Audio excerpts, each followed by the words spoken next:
Hi friends, ఈరోజు మీకు నోటికి కమ్మగా పుల్లగా కారం కారంగా ఉండే గోంగూర చికెన్ ఎలా చేయాలో చూపిస్తానండి. ఈ కర్రీ ప్రాసెస్ ఆల్రెడీ నేను నా ఛానల్లో అప్లోడ్ చేశాను. ఇప్పుడు వేరే ప్రాసెస్లో చేసి చూపిస్తాను. ఇలా కూడా చాలా బాగుంటుంది. రండి ఎలా చేయాలో చూపిస్తాను. ముందుగా గోంగూర ఫ్రెష్గా ఉంటే బాగుంటుందండి. ఈ విధంగా చూడండి, ఒక పెద్ద కట్ట తీసుకున్నాను.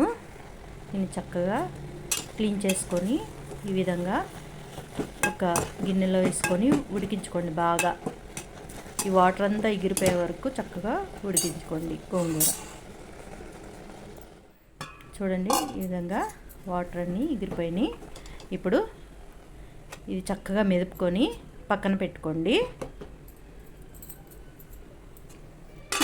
తర్వాత స్టవ్ మీద ఒక గిన్నె పెట్టుకొని అందులో 2 టేబుల్ స్పూన్ల ఆయిల్ యాడ్ చేసుకోవాలండి. ఈ ఆయిల్ హీట్ అవ్వగానే జీలకర్ర 1 టేబుల్ స్పూన్ యాడ్ చేసుకోండి. అవి చిటపటమన్నాక ఇందులో ఒక పెద్ద సైజు ఉల్లిపాయ చిన్న ముక్కలుగా కట్ చేసుకొని యాడ్ చేసుకోవాలి. తర్వాత ఇందులో 4-5 పచ్చిమిర్చి ముక్కలుగా కట్ చేసుకొని యాడ్ చేసుకోండి ఈ విధంగా. తర్వాత కరివేపాకు కూడా యాడ్ చేసుకోవాలి. తర్వాత ఇందులో అవి ఫ్రై అయినాక బాగా టమాటా ముక్కలు కూడా యాడ్ చేసుకోండి. ఒక పెద్ద సైజు టమాటా చిన్న ముక్కలుగా కట్ చేసుకొని యాడ్ చేసుకోవాలి. తర్వాత పసుపు 1 టీ స్పూన్ యాడ్ చేసుకోవాలి. ఈ టమాటా ముక్కలు కూడా సాఫ్ట్గా ఉడికే వరకు ఈ విధంగా ఉడికించుకోవాలి. మూత పెట్టేసుకొని ఒక 1 మినిట్ బాగా కుక్ అవనియండి. చూడండి, చక్కగా టమాటా ముక్కలు కూడా సాఫ్ట్గా కుక్ అయిపోయినాయి. ఇప్పుడు అల్లం వెల్లుల్లి పేస్ట్ 1 టేబుల్ స్పూన్ యాడ్ చేసుకోండి. ఈ పచ్చివాసన పోయే వరకు చక్కగా ఫ్రై చేసుకోవాలండి.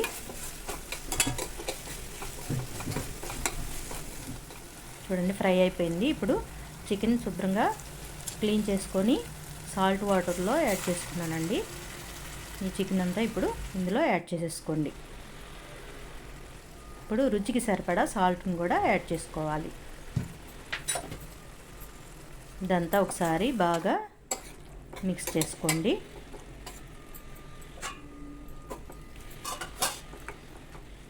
తర్వాత మూత పెట్టేసుకొని ఒక 10 మినిట్స్ హై ఫ్లేమ్లోనే కుక్ అవనియండి. మధ్యలో ఒకసారి మూత తీసి చూస్తే చూడండి, చికెన్లో వాటర్ వస్తుంది కదా. ఈ విధంగా ఈ వాటర్ అంతా ఎగిరిపోయే వరకు చక్కగా కుక్ చేసుకోవాలి. మళ్ళీ మూత పెట్టేసుకొని వాటర్ ఎగిరే వరకు కుక్ చేసుకోండి. చూడండి, ఆయిల్ సపరేట్ అయింది, వాటర్ అంతా ఎగిరిపోయినాయి. ఇప్పుడు ఈ టైంలో మనము కారం కూడా యాడ్ చేసుకోవాలండి. పచ్చిమిర్చి ఎక్కువ వేసుకున్నాం కాబట్టి కారం చూసుకొని యాడ్ చేసుకోండి. ఈ పులుపు కదండి కూర, కాబట్టి కారం కూడా ఎక్కువే పడుతుంది. తర్వాత ఇందులో ధనియాల పొడి కూడా 1 టేబుల్ స్పూన్ యాడ్ చేసుకోవాలండి. ఇప్పుడు మూత పెట్టుకొని ఒక 1 మినిట్ కుక్ అవనియండి. చూడండి, చికెన్ కూడా సాఫ్ట్గా ఉడికిపోయింది. ఇప్పుడు ఇందులో మనం మెదిపి పెట్టుకున్న గోంగూరను కూడా యాడ్ చేసుకోండి. మీరు పులుపు తక్కువగా తిన్నట్లయితే దీనిలో సగం యాడ్ చేసుకోండి. నేను మొత్తం యాడ్ చేశానండి, మాకు పులుపు ఇష్టమే కాబట్టి. ఇప్పుడు రుచికి సరిపడా సాల్ట్ని కూడా యాడ్ చేసుకోండి. ఇది మాత్రం చూసుకొని యాడ్ చేసుకోవాలండి. సాల్ట్ ఆల్రెడీ చికెన్లో యాడ్ చేసాం కదా. ఇప్పుడు దీనిలో 1 కప్పు వాటర్ యాడ్ చేసుకోండి. అప్పుడు చికెన్ ముక్కలకి గోంగూర కూడా చక్కగా పడుతుంది. 2 కలిపి ఉడికితే చాలా టేస్ట్ వస్తుందండి చికెన్ గోంగూర. ఇప్పుడు మూత పెట్టేసుకొని ఒక 10 మినిట్స్ లో ఫ్లేమ్లో కుక్ అవనియండి. చూడండి, ఆయిల్ సపరేట్ అయింది. చూడండి, ఇలా ఆయిల్ పైకి వచ్చినప్పుడు ఉడికిపోయినట్టే అండి. లాస్ట్లో కొత్తిమీర యాడ్ చేసేసుకోండి.